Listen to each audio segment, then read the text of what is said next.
Refutation of Dr. Brant Pitre on active participation.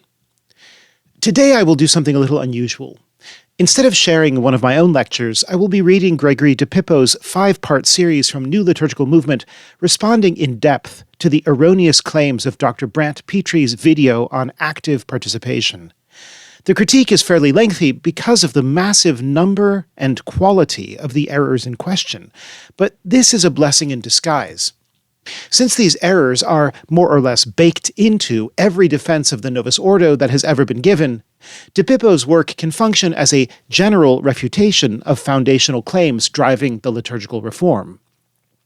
This witness to the truth, told with a scholarly precision lacking in Dr. Pitre's presentation, will therefore benefit listeners in general, regardless of whether or not they have listened to or have any intention of listening to Dr. Pitre's lectures on liturgy.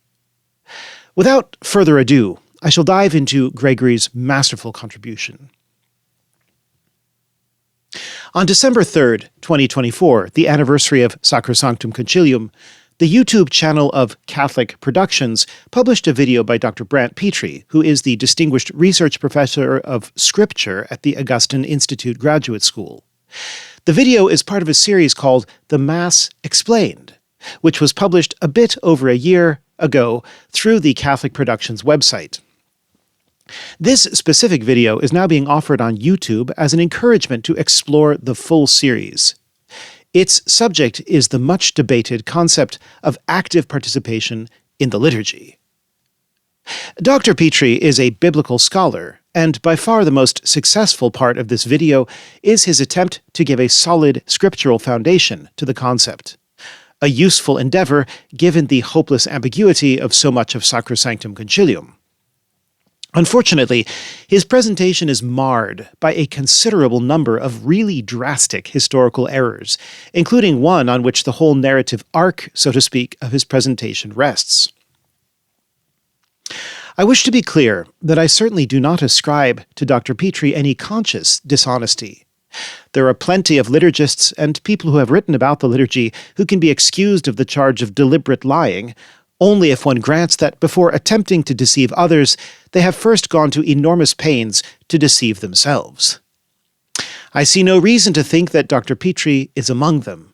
Indeed, I think it very likely that he himself is among those whom others have deceived.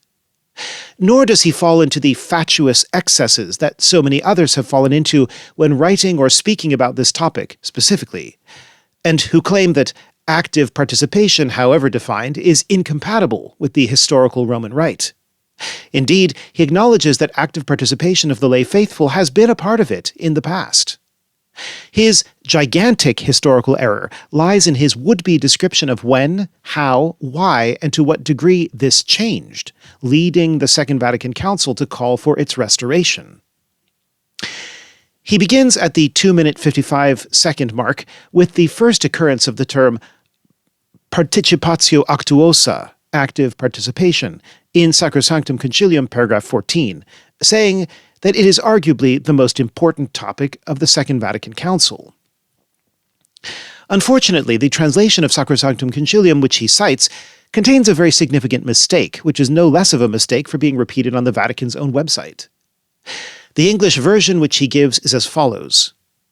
Quote, "In the restoration and promotion of the sacred liturgy, this full and active participation by all the people is the aim to be considered before all else." Unquote.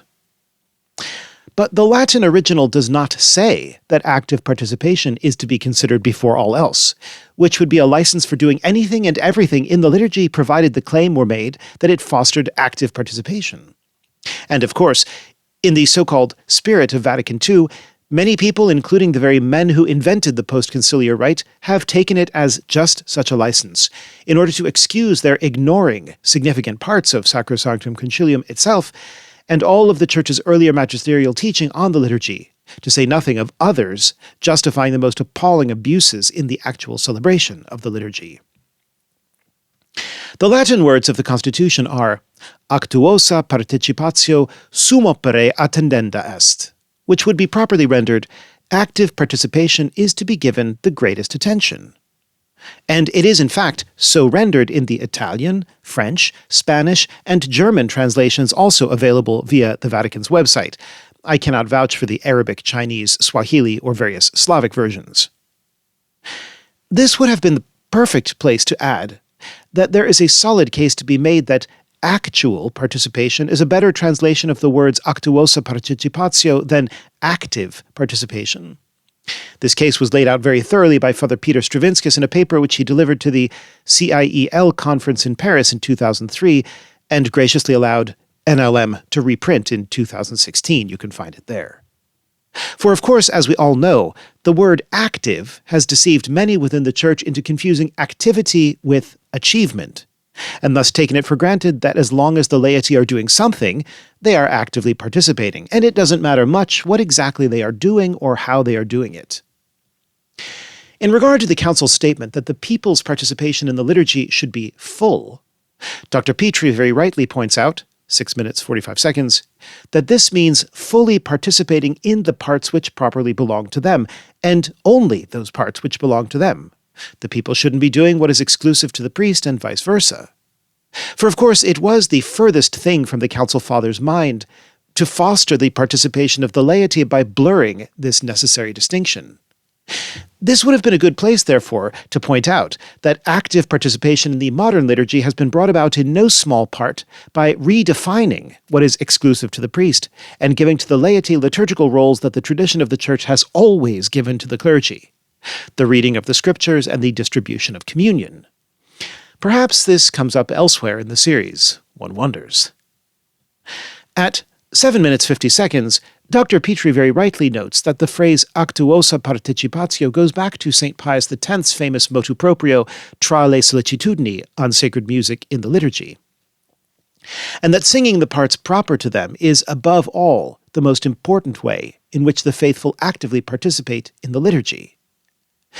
Perhaps in some other part of his video series, he points out that in practical terms, tra le sollecitudini has been completely overthrown by the post-conciliar reform, since the confusion between activity and achievement, a confusion which the word active positively invites, often leads to the replacement of good music with bad music or no music, because it is easier for the congregation to sing bad music than good, and easier still to recite than to sing. It would also be worth mentioning somewhere along the line that Sacrosanctum Concilium itself does not cite tra le sollecitudini, because in the last phase of its redaction, at the last minute, the numerous citations of the Church's prior magisterial teaching on the liturgy, qua liturgy, and particularly those related to sacred music, were expunged from the document. This includes not only multiple references to tra le sollecitudini, but also to Pius XI's 1928 Apostolic Constitution Divini Cultus, Pius XII's encyclicals Mediator Dei, and Musicae Sacrae Disciplina, 1947 and 1955, as well as the instruction issued by the Sacred Congregation for Rites in 1958, De Musica Sacra et Sacra Liturgia. This removal of the Sacrosanctum Concilium footnotes was documented by Susan Benefi in an article entitled Footnotes for a Hermeneutic of Continuity, Sacrosanctum Concilium's Vanishing Citations, published in the Adoremus Bulletin in 2015. At 9 minutes 30 seconds, Dr. Pitre introduces a few key biblical texts that refer to active participation in the liturgy, and as I stated earlier, this really is the strongest part of the video. The first of these is a description of the assembly in Nehemiah chapter 8, which he describes as actively listening to the word of God read to them by the priests. This passage, by the way, occupies a prominent and very ancient place in the historical Roman Rite, as the second reading of the Ember Wednesday of September. With the suppression of the Ember Days in the Post-conciliar Rite, it has been assigned to a Sunday of ordinary time in year C and a Thursday in year 1. This might have been the place to mention that the books of Ezra and Nehemiah refer much more often to the organization of trained cantors among the ministerial orders of the temple. Since the use of professional choirs will later be noted by Dr. Pitre as one of the developments within the Church which putatively detracted from the participation of the laity. The second quotation is a foundational passage for the priesthood of all the baptized, 1 Peter 2:9, which is cited in the aforementioned paragraph 14, And this is followed by the passages which describe the heavenly liturgy in the Apocalypse, and the various ways in which all of the different orders of the Church participate, including silent participation. And since the heavenly model provides the temple for what worship should be like on earth, if all of the members of the mystical body of Christ are actively engaged in the liturgy in heaven, then the same thing should be true of the liturgy on earth. No one could take any exception to that. At the 18-minute mark, Dr. Pitre begins to adduce examples from the history of the Church which show that, in his words, for the first 1,000 years or so of Christian worship, this is precisely what we're going to find. Unfortunately, this is precisely the point where he begins to run his ship aground.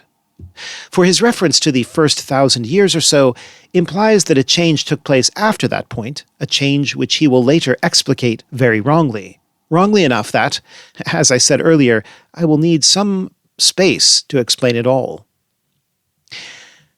There follow 6 examples of things in which the people fully participated in the liturgy during those first 1,000 years.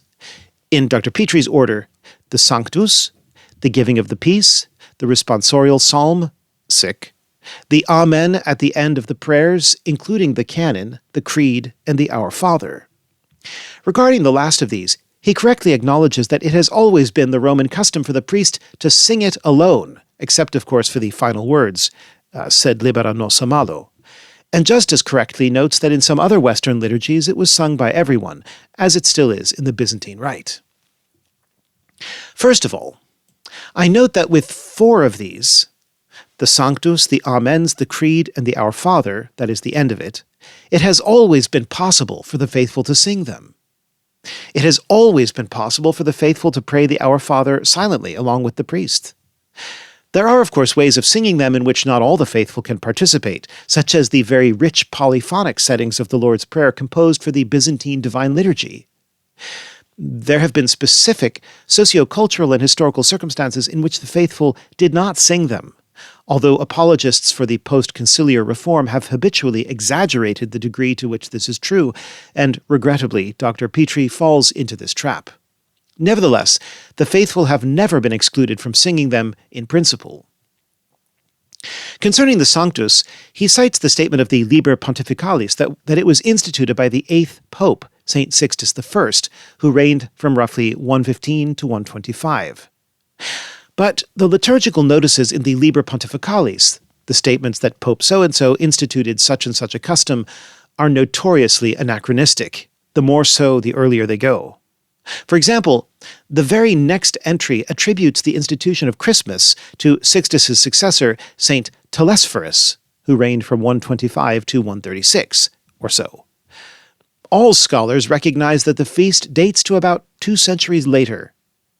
It is not per se impossible that St. Sixtus instituted the Sanctus, but we have no real evidence that he did in fact do so.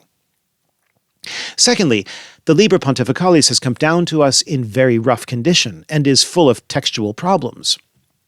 The relevant part of the entry for St. Sixtus says, Hic constituit ut intra actionem sacerdos incipiens populo hymnum decantare, Sanctus, Sanctus, Sanctus Dominus Deus Sabaoth, etc. As written, the infinitive decantare, to sing, is a grammatical error, and the passage is marked in modern editions as corrupt.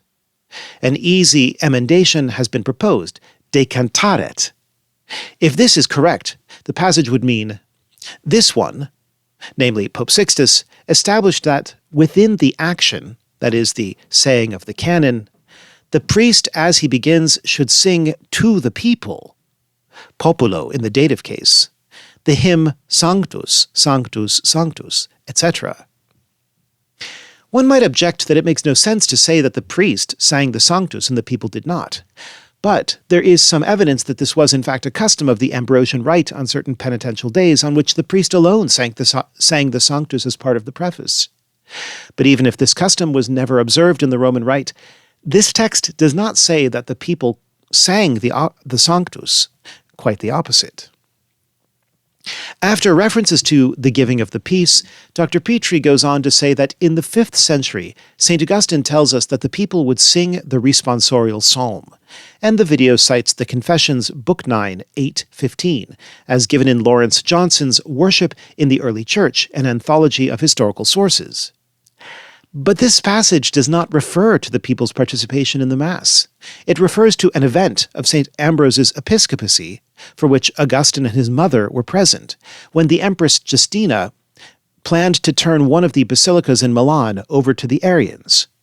The Catholic faithful occupied the church, and the custom was therefore established that the people should sing hymns and psalms after the manner of the eastern regions, lest the people pine away in the tediousness of sorrow. Augustine does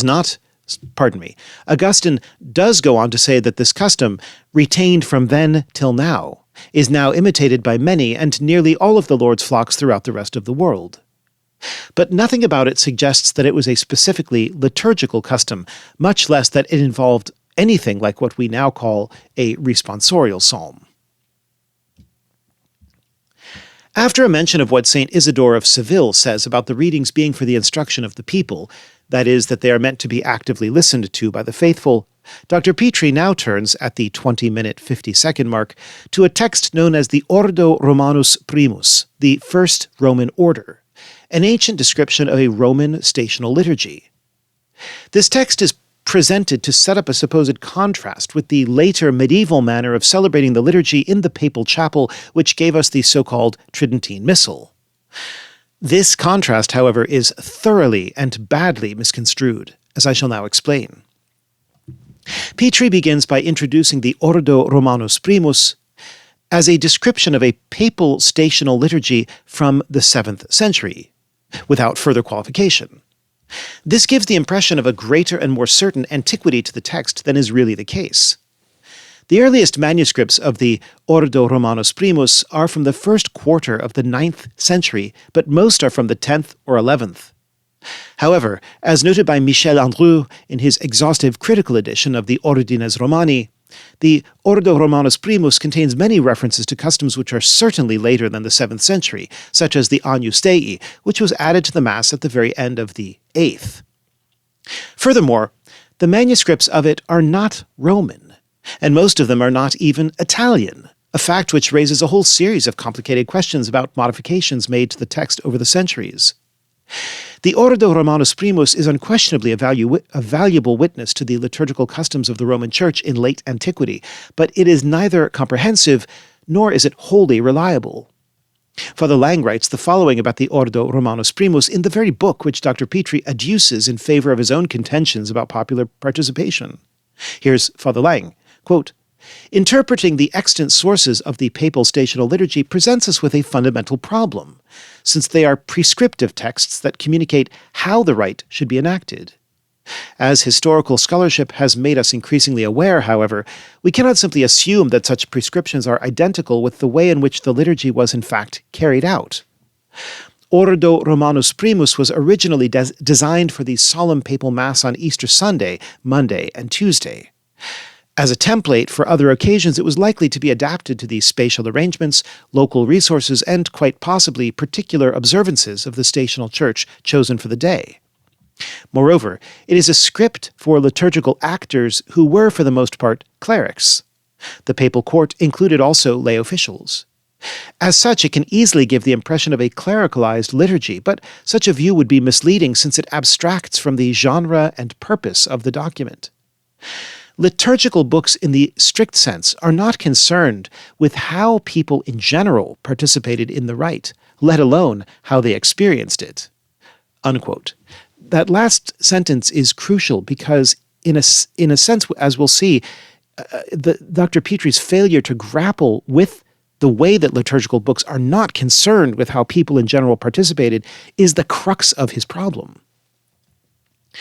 More to the point, Dr. Pitre's presentation gives a false impression of the degree to which the Ordo Romanus Primus is concerned with the people's participation in the liturgy, which is minimal. In Andrew's edition, the text occupies 42 pages. At least half of every page is filled with critical notes in a smaller font. The total number of references to the people in the text and all the notes is 15. 6 of these refer not to what the people are doing, but to the celebrant turning towards them at specific points, because of course the Mass it describes was not celebrated versus populum. No one did that. That's a modern aberration. In point of fact, the Ordo Romanus Primus is almost entirely about the roles of the clergy and the various officials of the papal court.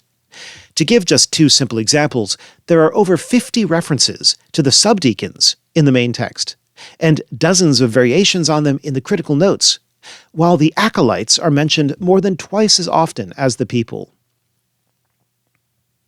At the 21-minute 33-second mark, Dr. Pitre incorrectly states that the Ordo Romanus Primus says that the people sing the Gloria. It actually says that the Schola sings it. He also states that when the Pope says, "Peace be with you," the people respond, "And with thy spirit." The Ordo does not say this. In both cases, it is certainly possible, even likely, that the people did sing along with the Schola. But in light of the contrast which Dr. Pitre will draw later between the Ordo and the liturgy of the High to Late Middle Ages, this becomes a much more serious historical misrepresentation. At the 21-minute 38-second mark, he states, "The scriptures are read to the people from the ambo." This is important. They are facing the people when they are reading the scriptures. We'll see that'll change in the second millennium. But the Ordo Romanus Primus does not say anything to suggest that the ambos faced the people, because, guess what? They didn't. This would be a minor mistake, but for the fact that later much is made of this point vis-a-vis further erroneous claims about changes supposedly made to the liturgy in the High Middle Ages. The rest of this section, up to the 22-minute 25-second mark, is basically accurate, although again we are left with a false impression that the Ordo Romanus Primus says a lot about the people's role in the liturgy, where it really says very little. This false impression is then reinforced by Dr. Pitre's description of it as if it were fully representative of the Roman tradition well into the Middle Ages, and the active participation of the laity as part and parcel of that tradition. And all of this is aimed at setting up a series of false claims that will be made about how this tradition changed in the 13th century. Later, Dr. Pitre will unfavorably contrast the Ordo's few references to the people with the almost complete absence of any reference to them at all in the Missal of St. Pius V and its high medieval predecessors. And in turn, this will supposedly show that the introduction of rubrics for the laity in the Missal of the Post-conciliar Rite is a return to an earlier tradition and therefore a great achievement. We must therefore mention here that the earliest Roman sacramentaries, which are older than the oldest manuscripts of the Ordo Romanus Primus, have even less to say about the people's role in the Mass than the Ordo itself. This is important because the sacramentary, not the Ordo, is the ancestor of the Missal, and the comparison of Ordo with Missal which Dr. Pitre makes is based on a serious category error. Now, at the 23-minute mark, we come to the 13th century and the development of a new form of papal liturgy alongside that of the Stations, the daily liturgy of the Pope's quote-unquote private chapel.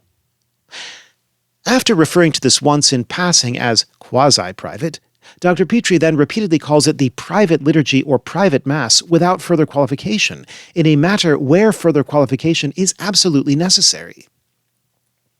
To the modern ear, the expression private liturgy or private Mass gives the impression that the Pope was routinely celebrating low Mass in a small chapel, perhaps attended by a secretary or two, much like any other priest's low Mass. This impression is false. The Pope's chapel was private in the sense that it was not open to the public like a cathedral or a parish. Not just anyone could walk in to attend the services held there. But it was nevertheless the home of a corporate body of clergymen, and quite a large one at that, who sang the divine office and Mass together on a regular basis, just like the canons of a cathedral or the monks of a monastery.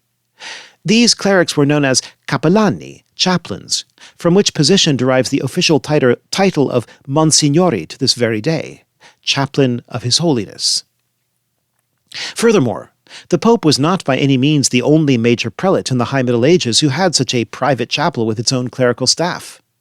Such institutions existed within the households of many bishops and heads of large religious houses such as the Abbey of Cluny, as well as within many noble courts. Some of the greatest composers of sacred music that the Church has ever known, such as Josquin de Pré and Palestrina, worked as choir masters for chapels of this sort, including the Papal Chapel, and it doesn't take much to figure out that their works were not intended to be sung as background music for low mass. Dr. Pitre goes on to contrast the liturgy of the papal court as it was in the early 13th century with the, quote, communal stational masses of the Pope that we see in Ordo Romanus Primus, unquote. This part of the talk is full of really grave historical errors. I will explain why in detail, but the simple version is that his essential contention is completely wrong. There was no substantive difference between the Mass of the Papal Court on the one hand and any other version of the Mass on the other, including that which is described in the Ordo Romanus Primus, such that it would per se exclude the participation of the laity. At 23 minutes 45 seconds, as he speaks about the liturgy of the Papal Chapel, a citation appears at the bottom of the screen from Christian Worship in East and West by Hermann Wegmann. Quote, beginning in the 11th century and especially in the 12th, the popes began to withdraw from direct pastoral work in the city. The pope had his own chapel where he celebrated the liturgy isolated and closed off from the clergy and faithful of the city. Unquote. This quotation, which Dr. Pitre does not himself repeat, is itself very misleading. Beginning in the middle of the 11th century, the popes became very active in the great reform movement that was sweeping through the church, and as a result, spent a great deal of time traveling. Over the 250-year span, from 1050 to 1300, they were out of Rome for about 180 of those years. When they were in Rome, however, they did continue to celebrate major feast days in the city's great churches, as attested, for example, by the 11th Ordo Romanus of 1134 to 1143 and the Ordinal of Innocent III, circa 1200. Moreover, many members of the Roman clergy were also members of the Papal Chapel. This is then contrasted with the stational masses, the supposed focus of popular participation, without ever mentioning that stational masses were never celebrated every day. The temporal cycle of the Missal of St. Pius V has about 80, several of which were not on the list in the days when the Ordo Romanus Primus was first written, so let's call it 70. There have never been stations for the Sundays per annum. The Pope also kept stations at some of the major basilicas on their titular feasts or other pertinent occasions. There is no reason to think this was done with the same consistency and frequency as with the masses of the temporal cycle. The Gelone Sacramentary of circa 780 AD gives one station for a feast in the Sanctual, the Purification at St. Mary Major. Granting for the sake of argument and with absurd generosity that there were 50 such occasions, this gives us a total of 120. This means that even the most devout among the Roman faithful, those who attended Mass every single day, could attend a stational Mass with the Pope for 1/3 of the year at the very most. Therefore, all of the Roman faithful were used to attending Masses without the Pope, that is, in a manner on some level different from what is described in the Ordo Romanus Primus. And thus,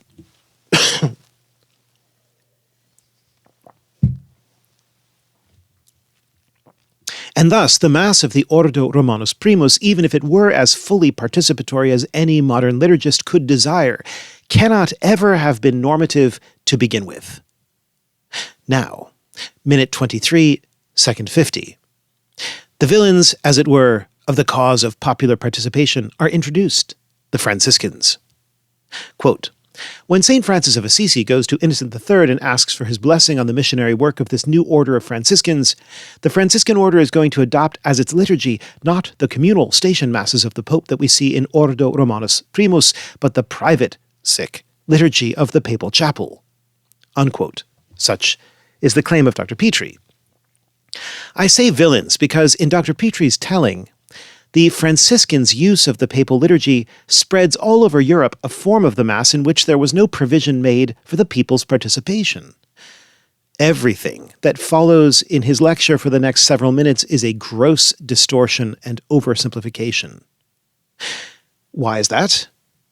Well, at minute 24, second 25, Dr. Pitre adduces a passage from Father Uwe Michael Lang's book, The Roman Mass, From Early Christian Origins to Tridentine Reform, which purportedly summarizes this shift very nicely. that is, from stational liturgy described by the Ordo Romanus Primus to the private liturgy of the papal chapel.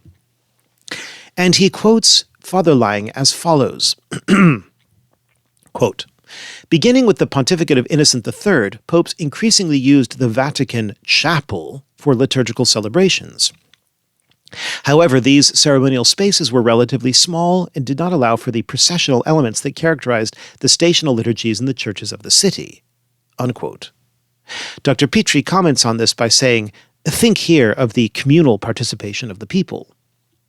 This is a very tendentious explication. What Father Lang says here is specifically and solely about the lack of processions in the liturgy of the papal chapel. He says nothing at all about changes to the manner of celebrating Mass, much less about changes which exclude popular participation. Furthermore, the ellipsis in the quotation seriously misrepresents what Father Lang says. The full quote is as follows. I will underline verbally the words which Dr. Pitre omits. Quote, "Beginning with the pontificate of Innocent III, popes increasingly used the Vatican Palace as a residence and its great chapel, Capella Magna, for liturgical celebrations. However, these ceremonial spaces were relatively small and did not allow for the processional elements that characterized the stational liturgies in the churches of the city." Unquote.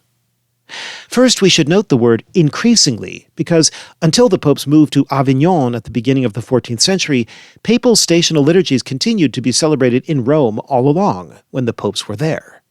As noted earlier, they often were not in Rome in this period, a fact which Father Lang also mentions, and which unquestionably played a significant role in diminishing that aspect of the tradition. But much more important here is the way Dr. Pitre omits the word great, where Father Lang talks about the great chapel, and vocally emphasizes chapel, where Father Lang does not emphasize it. Once again, this creates the false impression that what we are talking about is a privately celebrated low Mass, a false impression which Dr. Pitre's subsequent statements reinforce. Thus, he says, at 25 minutes 35 seconds, quote, "This has a dramatic effect on the whole history of the Roman liturgy for the next 1,000 years.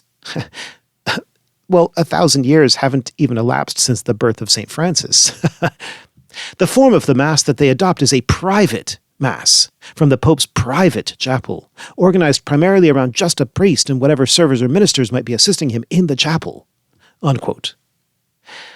But the great chapel was in fact a great chapel, relatively small, as Father Lang says, which is to say compared to the major basilicas like the Lateran or St. Peter's, but still not small, in fact much larger than most parish churches. The version of it at the Vatican known to Innocent III and St. Francis no longer exists, but here is a picture of what the popes built as its equivalent when they moved to Avignon.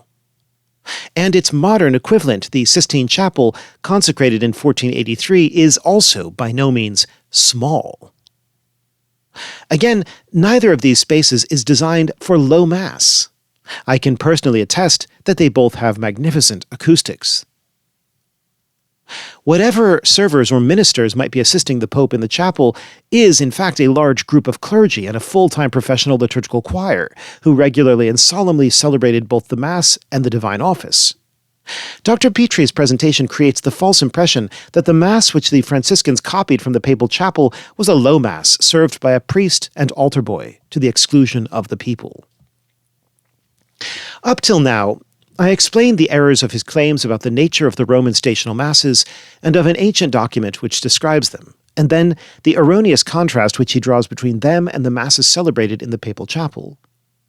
By repeatedly calling the latter private Masses without further qualification, he gives the false impression that these were exclusively low Masses, which had no place for the participation of the lay faithful. In this telling, such low Masses were then adopted by the Franciscans when they took on the specific form of the Roman liturgy used in the papal chapel. At 26 minutes 10 seconds, Dr. Pitre says about this liturgical form that it doesn't have, quote, any clear directive for how the people are supposed to be engaged, because the people by and large were not present at private Masses in the papal chapel, unquote. Therefore, when the Franciscans spread this specific form of the liturgy throughout Europe, they effectively injected into the Church's bloodstream a habit of lay non-participation in the Mass. As noted by Father Uwe Michael Lang in the very book of his which Dr. Pitre cites, liturgical books properly so called, the ancient sacramentaries, the missals which derive from them, chant books, lectionaries, etc., have never contained directives for the people's participation. The document to which Dr. Pitre hitherto referred as a witness to popular participation, the Ordo Romanus Primus, is not a liturgical book properly so called, but an early form of ceremonial manual, and the contrast which he draws between it and the liturgical books of the papal court, adopted by the Franciscans, is a category error. As I noted above, he also greatly exaggerates the degree to which it, the Ordo, is concerned with the people's participation. Secondly, we must stop for a moment to contemplate the manifest absurdity of these claims about the Franciscans. Above all, the claim that, as a missionary order, they set out to evangelize the people by giving them a liturgy which excluded them from the active participation in the liturgy to which they had hitherto been habituated for centuries. I do not ascribe to Dr. Pitre any deliberate falsehood. I am quite certain that he has been led astray by the bad scholarship on the liturgy and its history which has reigned supreme for centuries. Objectively, however, this is an atrocious calumny against one of the Church's greatest religious orders. And this, in turn, leads to a greater question. If this were really how things developed, how did the Franciscans and their liturgy come to be so popular in the first place, spreading like wildfire throughout Europe, as Dr. Pitre says at 26 minutes 20 seconds? Like the other mendicant orders, they were established almost entirely in large cities. This means that their congregations had plenty of other churches they could attend, churches where, even if this fictitious history were true, the high degree of popular participation which they had known hitherto would have remained. In reality, the papal liturgy was already beginning to spread before the Franciscans were founded. As noted by Dr. Donald Prudlow in a forthcoming publication, A Companion to the History of the Roman Curia, Chapter 7, permission to use it, the Roman liturgy, was granted to two orders before them, the Hospitaller Order of the Holy Spirit and the Augustinian Hermits, and it was imposed upon the canons of Genoa Cathedral. In 1204, it was adopted by the Bishop of Assisi for his whole diocese, which is how St. Francis himself had come to know it, long before he ever laid the foundation of what would become his order. Dr. Pitre says very little about the Franciscans' supposed motives for doing as he claims they did, a point which he certainly ought to have explicated further, given its central importance to his narrative. But he does say, immediately after mentioning their adoption of the papal liturgy, at 25 minutes 44 seconds, that they were a missionary order. They don't stay in one place.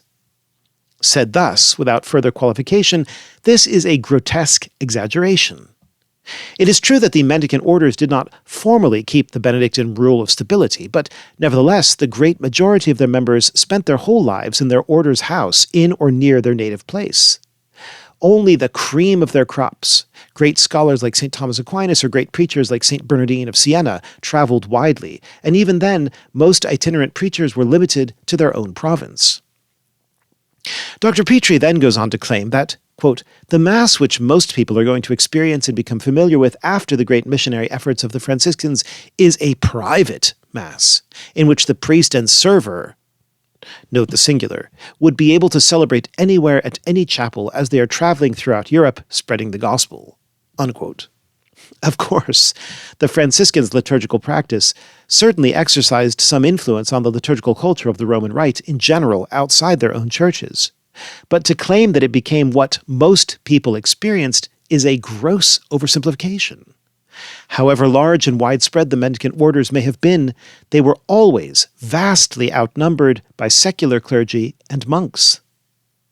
Note also how the emphasis on the term private gives the impression that what the Franciscans were doing was mostly low Mass, a false impression, reinforced in its falsehood by the reduction within a minute of, quote, just the priest and whatever servers or ministers, plural, might be assisting, to the priest and server, singular. That happens within just 1 minute of this lecture. Of course, no anti-history of the liturgy would be complete without a substantial misrepresentation of the role of the Council of Trent.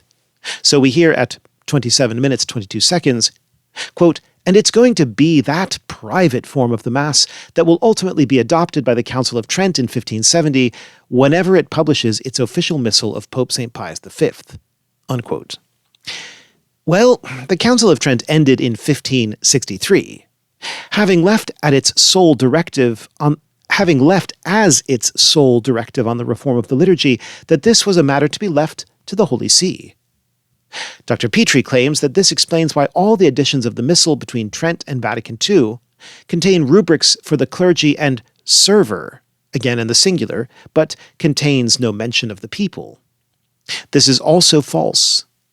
The so-called Tridentine Missal makes no mention of the people's role in the liturgy because, as noted above, the liturgical books never mention it. Starting at minute 28, 10 seconds, Dr. Pitre lays the parts of the Mass out in a chart and notes how the Missal of St. Pius V and subsequent editions assign them to the priest and the server, again, he says this in the singular, reinforcing the false impression that this Missal is concerned only with low Mass. No mention is made of the many, many rubrics that pertain to the solemn Mass or the sung Mass, which was still the daily norm in thousands of churches of the Roman Rite when that missal was published in 1570. Remember, a solemn Mass involves a deacon and a subdeacon and a host of ministers, and a high Mass could have many, many servers. This is not your priest and server low Mass scenario. This error in genere is compounded with several other errors in specie. Dr. Pitre notes that the Confiteor is said by the priest and server without mentioning that it had never been an audible part of the normative, that is, sung form of the Mass. He draws particular attention to the fact that the readings were said facing the altar because there were no people present to read them to in the papal chapel. It's a private Mass, he says. But the readings were never done facing the people per se. And while there may not have been lay people present for the services in the papal chapel, there were still plenty of members of the papal household present. He claims that there is no sermon specified in the Missal because there's no one to preach to. This is also wrong. Then, as now, the papal household had its own full-time preacher and often hosted guest preachers.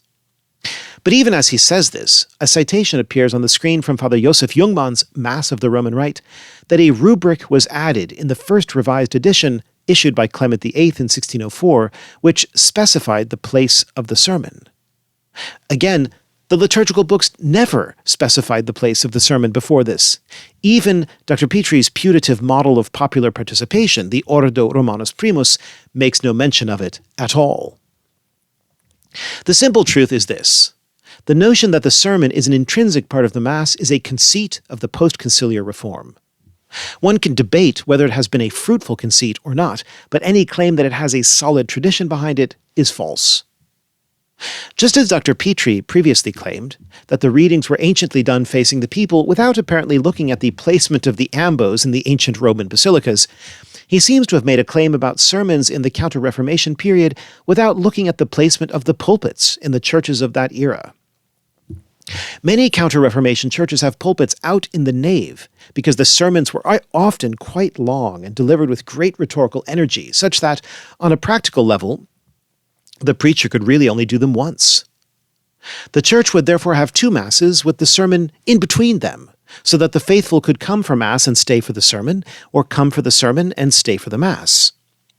Perhaps we should ask the harried priests today, who say 5 Masses in 3 churches on a weekend and have to deliver the same sermon 5 times, whether this custom might have had some merit to it after all. This goes on for a couple of more minutes, but what it all amounts to is that the Missal of St. Pius V does not do a thing which no liturgical book of the Roman Rite had ever done, namely, to formally define the role of the faithful in liturgical participation. This long series of errors culminates in the claim that this form of the Mass, which he has thus far mispresented on almost every count, was, quote, spread throughout Europe by the Council of Trent, unquote. As an aside, this contradicts his earlier claim that it has already been spread throughout Europe by the Franciscans. Quote, the Mass which most people are going to experience and become familiar with after the great missionary efforts of the Franciscans, unquote. More importantly, the Missal which was produced by St. Pius V, not the Council of Trent, was not imposed on any church, be it a cathedral, a canonry, a monastery, etc., which could demonstrate that its own liturgical usage was at least 200 years old. As the wise Father Hunnick, Beate Memoriae, explained many times, all such institutions were permitted to pass over to the use of the new Roman books, but only with the unanimous consent of the bishop and the chapter. They were not required to do so, and many did not, including the other most influential mendicant order, the Dominicans. So I will simply add that in regard to popular participation, the Missal of St. Pius V is just as silent as the local missals which it replaced were, for example, that of Sarum, and had always been. In any defense of the post-conciliar reform, it is, of course, necessary to misrepresent the history of the liturgy in the Tridentine period, and on this score, Dr. Pitre continues to disappoint, starting at the 31-minute mark. In matters of history, precision matters, and this part of the presentation is very lacking in precision. His essential contention is that because the liturgical books of the Tridentine period contain no clear directives for lay participation, there was no lay participation. As I have explained above, the liturgical books never had any directives for lay participation either before or after the Tridentine reform. This lack in the 500 years after the Council of Trent, in his phrase, is unfavorably contrasted with the active lay participation that supposedly predominated in the first 1,000 years of the Latin Rite. Incidentally, 500 years have not even passed since the beginning of the Council of Trent in 1545. Indeed, its 400th anniversary, December 4th, 1963, was the day the first documents of Vatican II were formally promulgated, including, most ironically, Sacrosanctum Concilium. His chosen example, 31 minutes 20 seconds, of this lack of participation is taken from a letter written by an English bishop named Stephen Gardiner, which, quote, describes what the liturgy was like in the wake of the Council of Trent and the promulgation of the Tridentine Missal, unquote. Dr. Pitre quotes this letter from the book Roman Catholic Worship, Trent to Today, by James F. White, who in turn quotes it from an edition of Gardiner's letters published in 1933. Quote, the people in the church took small heed what the priest and clerks did in the chancel, but only to stand up at the gospel and kneel at the sacring bell, or else every man was occupied himself severally, individually, in several prayers. And therefore it was never meant that the people should indeed hear the Mass, but be present there and pray themselves in silence. Unquote. But this letter was written in the year 1547. By the end of that year, only 10 of Trent's eventual 25 sessions had been held. Of these 10, the last 3 were concerned solely and very briefly with administrative matters. The Missal, imprecisely known as the Tridentine Missal, would not be promulgated for another 23 years. What then does the liturgical situation which Bishop Gardiner describes have to do with the so-called Tridentine Missal? Nothing. 1547 is also the year in which Henry VIII died, which means that at the time that Gardiner wrote, the vast majority of the faithful in England were still used to the Sarum liturgy, not the liturgy of the Papal Court and the Franciscans, which Dr. Pitre accuses earlier of having removed the participation of the laity. This would have been the perfect place to mention at least one example of the better scholarship which has corrected these tendentious and overly simplistic claims about lay participation in the liturgy before the modern era. The most obvious example, because it is concerned directly with Gardiner's place and period, would be Eamon Duffy's famous book, The Stripping of the Altars. Another would be Father Augustine Thompson's Cities of God, which deals with the religious life of the medieval Italy from which emerged the villains of Dr. Pitre's presentation, the Franciscans. Another still would be John Bossie's very interesting article, The Mass as a Social Institution, 1200 to 1700, in the journal Past and Present, number 100 of August 1983. Or the Italian scholar Gianluigi Beccaria's Sicut Erat, a study of the influence of the Latin Bible and liturgy on the Italian language, which shows that ordinary Italians in post-Counter-Reformation Italy absorbed a great deal more from the liturgy than modern liturgists know. Really, any of these books that were just mentioned would have presented a much richer picture of lay participation in the very rites that Dr. Pitre is accusing of lay exclusion. Ignoring all such scholarship, Dr. Pitre declares this state of affairs to be normative for the entire period after Trent until the 20th century, although he does acknowledge that, quote, in solemn high masses and other forms of liturgy you might have more participation of the faithful, unquote.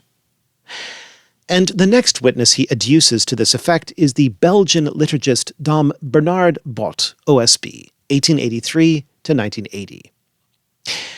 With all due respect, it is unpardonably sloppy to treat the entire post-Tridentine period as if it were all of one piece. No mention is made of the massive social upheavals which began in the mid-18th century, with the so-called Enlightenment, leading to the French Revolution and a crescendo of further revolutions and wars, and culminating in two horrifically destructive world wars. No mention is made of the damage which these wars and revolutions did to the Church in Europe and South America by closing down or destroying an incalculably large number of its institutions. And no mention is made of the impact which the destruction of so many churches had on the Church's liturgical life. We therefore get a long quote from Dom Bott's book, Silence and Participation. This is at the 34-minute, 15-second mark. The usual dreary litany of complaints from the early cancerous phase of the liturgical movement, that the laity recite private devotions while the priest says Mass, and usually receive communion outside of Mass, etc. But in Dr. Pitre's telling, this has nothing to do with the social and cultural conditions of early 20th century Belgium, specifically, or post-revolutionary Europe generally. It is due solely to an absence of rubrics in the Tridentine Missal ordering the faithful to actively participate. This would have been a good place to at least give a nod to the fact that the later leaders of the liturgical movement, especially between the world wars, were often highly tendentious in their presentation of the then current state of the liturgy, exaggerating the most negative aspects while downplaying or ignoring the more positive ones. This tendentiousness in turn comes from a shift in attitude which marks them off from the first among them, Dom Prosper Guéranger, a shift which I have described elsewhere. In brief, Dom Guéranger believed that the Church possessed in its liturgy a treasure of inestimable value, but one which had come to be widely neglected in many ways. The goal of the liturgical movement, as he saw it, was primarily educational, to reacquaint the clergy and the laity with that very treasure. In the interwar period, the attitude of many liturgists changed towards the belief that the liturgy was in many ways flawed, and that the laity cannot be educated up to its level. Therefore, in this view, the liturgy needed to be purged of its flaws and reformed down to the presumed level of the laity, which is why I referred above to this period as the early cancerous phase. The first part of the quotation from Dom Bott begins with a reference to the sung masses in his hometown as, quote, a dialogue between the clergy and the cleric organist, unquote. Dr. Pitre interrupts at 34 minutes 25 seconds to give us another historical error. Quote, in our own day, the choir will often consist of lay people. For many centuries after Trent, the choir often consisted of clerics, unquote. This is an error per suppressionem veri, by a suppression of the truth. The choir very often consisted of clerics for centuries before Trent as well. This is consistently attested by the very same class of documents, the Ordines, which he had previously cited as witnesses to popular participation. The Ordo Romanus Primus, which he had brought in earlier as a witness to lay participation, refers to the clerical schola more often than to the people. He then mentions the famous or infamous restriction of St. Pius X's motu proprio tra le sollecitudini on women singing in the liturgy, specifically as part of the liturgical schola. There has been a lot of debate, and legitimately so, about the application of this motu proprio. Personally, I agree with the joke that tra le sollecitudini is Italian for too much of a good thing. Dr. Pitre, however, makes it sound as if, in practice, women were systematically excluded from singing at Mass for centuries, and as if tra le sollecitudini were an expression of long-standing and post-Tridentine policy, which is categorically false on both counts.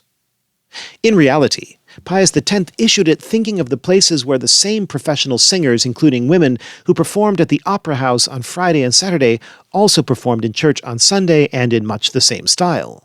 This was especially common in Italy, which is why the document is noted which is why the document is named by its opening words in Italian, not Latin. It should be noted as well that in other writings, Pius X made exceptions for congregations of female religious, and in any case, his successor Pius XII made it clear that women were permitted to sing if they were not part of a clerical schola that sang near or in the sanctuary. Under all of this, there seems to lie an assumption which would be charming in its naivete, did it not lead to such a betrayal of historical facts, namely, that the Church's life is described wholly and solely by whatever the Holy See puts into its documents. If the Missal makes no mention of what the people are supposed to do at Mass, they must not be doing anything at Mass. If a motu proprio says that women are not to be part of the liturgical schola, this must mean that for centuries women did not sing at Mass at all. I make bold to say this because at the 36-minute, 35-second mark, Dr. Pitre introduces yet another historical error, the claim that because vernacular missals, with or without the Latin, were forbidden by the Holy See, they did not exist.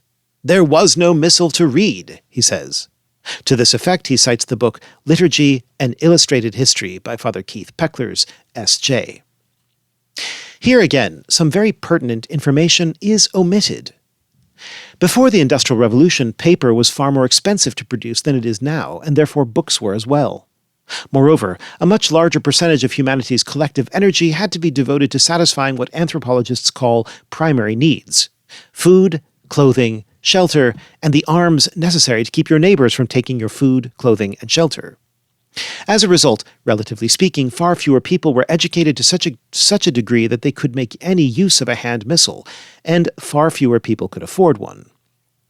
Nevertheless, for those who could read and could afford them, they did in fact exist. I am greatly indebted to Mr. Nico Facino, the creator of the Hand Missal History Project, for the following summary. Quote, "What we think of as a modern hand missal was not put into the hands of a majority of the laity until rather late, but there were an astonishing number of books which were very close to modern hand missals, which were published in large numbers, already in the 1600s in France and even in England. There was a huge variety of books which contained the ordinary, including the canon, the Sunday readings, collects, and other parts, and these were published in all sorts of editions and binding options, from cheap paper copies to luxurious leather. In short, there were many more such books in circulation than is commonly assumed, even accounting for literacy rates and cost, and stretching back to the 1600s. There are obvious cases of church authorities being wary of vernacular liturgical translations, and these are cited by the existing scholarship over and over. But they do not seem to align with or explain the facts on the ground when compared with the number of titles, the number of copies, the number of editions, and the continuous printing history of such books across so many different geographical areas." Unquote. Having substantially and systematically misrepresented the history of the liturgy and of the lady's participation in it for almost 38 minutes, the remainder of his presentation is devoted to extolling the virtues of the post-conciliar reform, specifically vis-à-vis active participation. It hardly needs saying that he builds his case by repeating some of his earlier errors.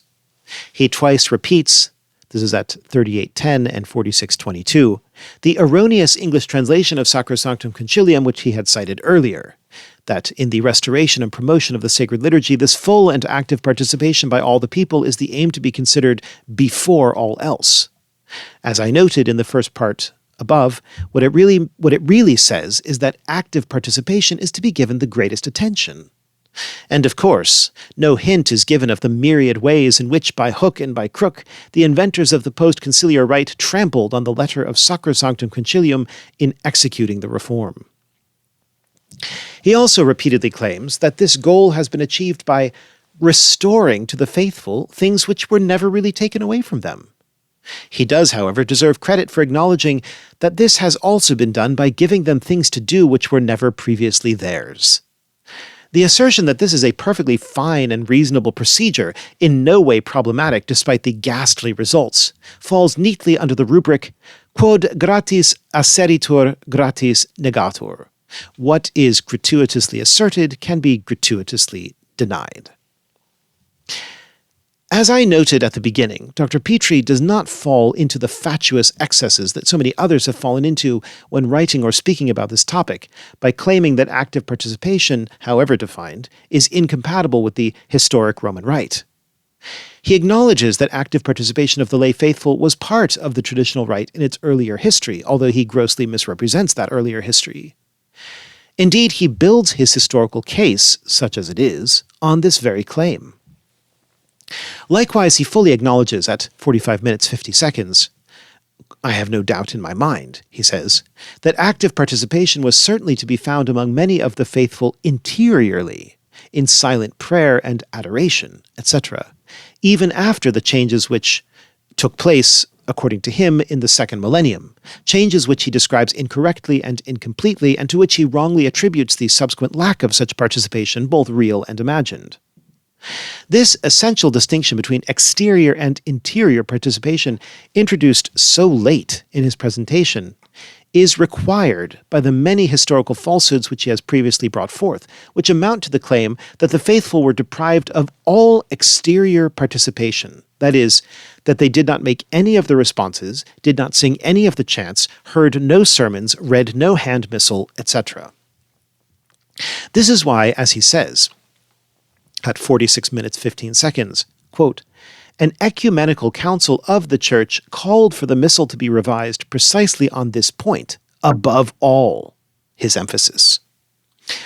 Although, as noted above, he is wrong on this point about Sacrosanctum Concilium, he is right about the liturgy of Paul VI. The men who invented it were indeed guided in their work by the principle that they must give the people more to do exteriorly, and that this consideration must trump all others. From this principle, they arrogated to themselves carte blanche to do anything to the Roman rite, to mutilate or suppress any text, to change or remove any custom, no matter how ancient or widespread, no matter why it was instituted in the first place, to violate any dictum of the very constitution on which they claimed to base their work, so long as doing it created exterior participation. The past 56 years and counting have made it painfully clear that this principle is a foundation of sand. In theory, it was supposed to be applied to redress an imbalance between the role of the priest in the liturgy and that of the laity. In practice, it has been applied in such a way that it lays all the emphasis on active and none on participation, and by so doing mistakes activity for achievement. In practice, the Reformed liturgy takes it for granted that as long as the laity are doing something, they are actively participating, and it doesn't really matter what exactly they are doing or how they are doing it. Indeed, it does not even consider whether what they are doing might adversely affect interior participation, even though it is the sine qua non of actual participation.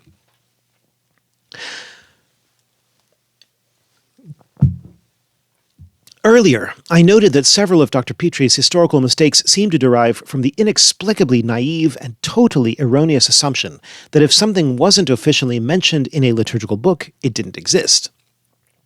He bases his claim that there was no full, conscious, and active exterior participation of the laity in the liturgy in the Tridentine period precisely on this fact, that there is barely any mention of the laity at all in the rubrics of the Missal of St. Pius V.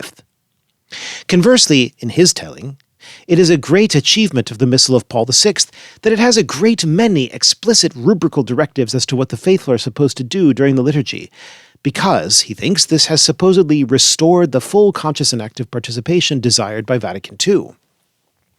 This is no less naive and erroneous an assumption.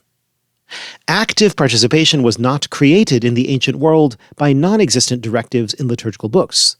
It was not ended by their supposed disappearance, and it has not been restored by their putative return. Participation literally means taking a part in something.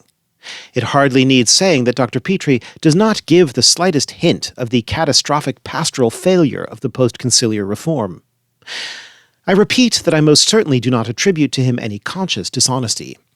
Nevertheless, anyone who claims that the reform restored full conscious and active participation in the liturgy will at some point have to ask himself why, in its wake, countless millions simply stopped exercising the baptismal priesthood of the faithful altogether, because they simply stopped taking part in Mass altogether. I therefore conclude with some of the final words of an article that Dr. Pitre should have read and studied on the topic of participation. I mentioned this before, the Mass as a social institution 1200 to 1700 by the British historian John Bossy. They were written about the early Protestant reformers, but mutatis mutandis, these words apply just as well to Paul VI, to the members of the Concilium ad exequendum, and to the rite they invented. I'm going to supply some of these parallels in parenthetical comments. Quote, "Without disparaging their ambitions, one may feel that the object they, the reformers, had in view was more remote when they had finished their work than it had been in the 15th century. Read 19th century. Speaking for the more traditional reformers, Hooker put his finger on one flaw in the more advanced, that is, reformed, Eucharistic rites, a lack of otherness. No nation under heaven either doth or ever did suffer public actions which are of weight to pass without some visible solemnity, the very strangeness whereof and difference from that which is common doth cause popular eyes to observe and to mark the same.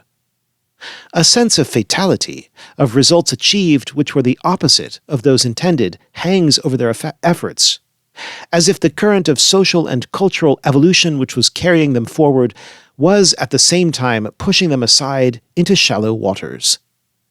At least one success may be set against them. In the practice of the vernacular hymn, or you could read vernacular liturgy, the reformers did surely achieve something of the immediate and unproblematic unity at which they aimed, a congregational homophony, which, for Luther himself, and for European civilization in general, did not entirely exorcise nostalgia for the polyphonic mysteries of the Mass." Unquote. I think it is obvious to all that the critique offered by Gregory DiPippo annihilates the claims of Dr. Pitre's video. I did not wish to add any personal observations of my own until I had finished sharing that critique. Although Dr. Pitre and I are not personal friends, we have exchanged friendly and fairly lengthy emails. We have sent each other several of our own books with personal inscriptions. I'll show you a couple of these right now. Here's his Introduction to the Spiritual Life, where he writes to Peter Kwasniewski, "I'm glad my earlier books were a blessing to you and your family. I hope this one is too. Sincerely in Christ. Brant." Or this one, Jesus and the Last Supper, right, where he writes, "The fruit of 10 years of research. I hope you find it helpful and not too long-winded." Of course, this video has been very long-winded, so thank you for listening this far if you're still here. Or when he sent me his copy of Jesus and Divine Christology for Peter Kwasniewski, "in gratitude for your generosity and patience." So we have been in touch with each other. I told him more than once how much my wife and I appreciated using some of his earlier books in our homeschooling curriculum, and we are truly grateful for his penetrating insights into Scripture. However, it seems that the door was slammed in my face the moment I shared Gregory DiPippo's critique with him and asked him to make a suitable response. Gregory and I also tried to post simple comments on the YouTube video on active participation, the one that Gregory was critiquing, and our comments were not approved, even though zillions of other comments were approved. When I reached out to the channel's manager, he said that comments had to be approved by Dr. Pitre, who evidently did not want any scholars questioning his arguments.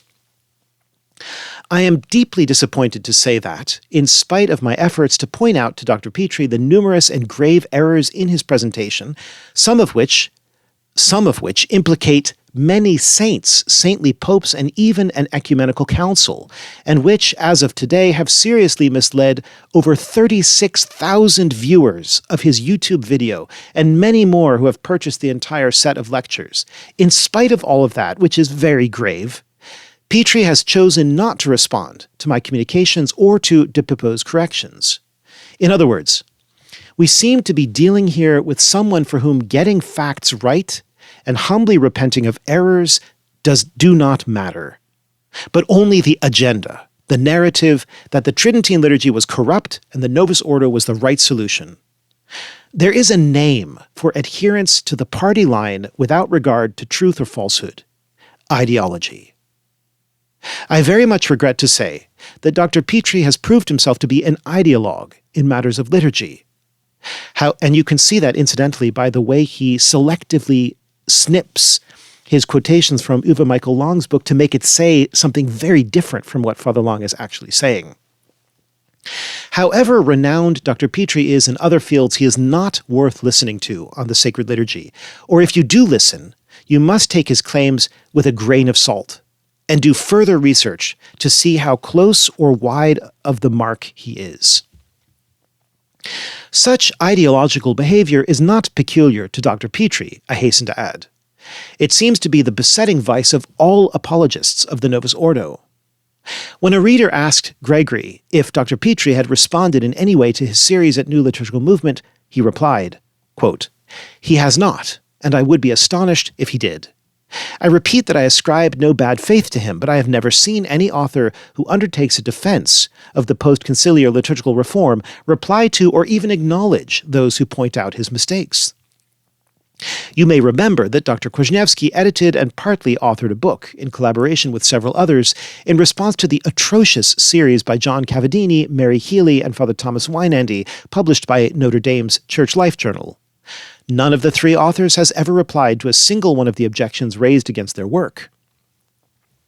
After I brought some very notable historical errors in the first article of that series by Healy, Cavadini, and Weinandy to the attention of a friend at Notre Dame, they were, guess what, stealth-edited out.